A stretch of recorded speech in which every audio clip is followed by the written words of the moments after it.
அனைவருக்கும் வணக்கம். எதிர்நீச்சல் தொடர்கிறது சீரியலில் இன்றைக்கி எபிசோடில் என்ன நடக்குதுன்னு தான் இந்த வீடியோவில் பார்க்க போகிறோம். ஜனனியும் மதிவதனியும் பேசின ஆடியோவை கேட்ட ஈஸ்வரி ஜனனிக்கிட்ட ரொம்பவே சண்டை போட்டாங்க.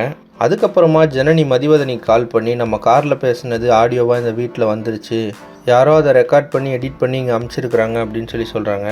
அப்போ ஜனனிக்கு டிரைவர் மேலே சந்தேகம் வருது. டிரைவர் 2 நாள் தான் ஆச்சு அப்படின்னு சொல்லி மதிவதனி சொல்கிறாங்க.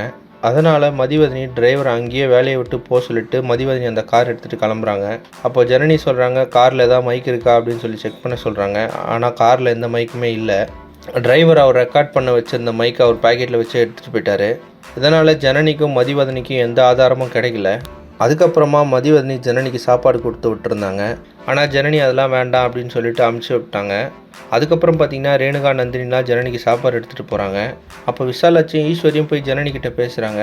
அப்போ விசாலாட்சி சொல்கிறாங்க, உங்களுக்குள்ளேயே ஒத்துமை இல்லாமல் நீங்கள் இப்படி மாறி மாறி திட்டிக்கிறது எனக்கு ரொம்ப கஷ்டமாக இருக்குது அப்படின்னு சொல்கிறாங்க. அதே சமயத்தில் பார்த்தீங்கன்னா அட்வொகேட் கதிர்கிட்ட பேசுகிறாரு.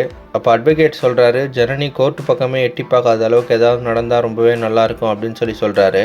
இப்போ ஆதிகுணசேகரன் ஜனனி கோர்ட்டுக்கு போகாமல் தடுப்பாரா, இல்லை அதெல்லாம் மீறி ஜனனி ஈஸ்வரி மனசை மாற்றி ஆதிகுணசேகரனுக்கு தண்டனை வாங்கி கொடுப்பாங்களா அப்படின்றத அடுத்தடுத்த எபிசோடில் பார்த்து தெரிஞ்சுக்கலாம்.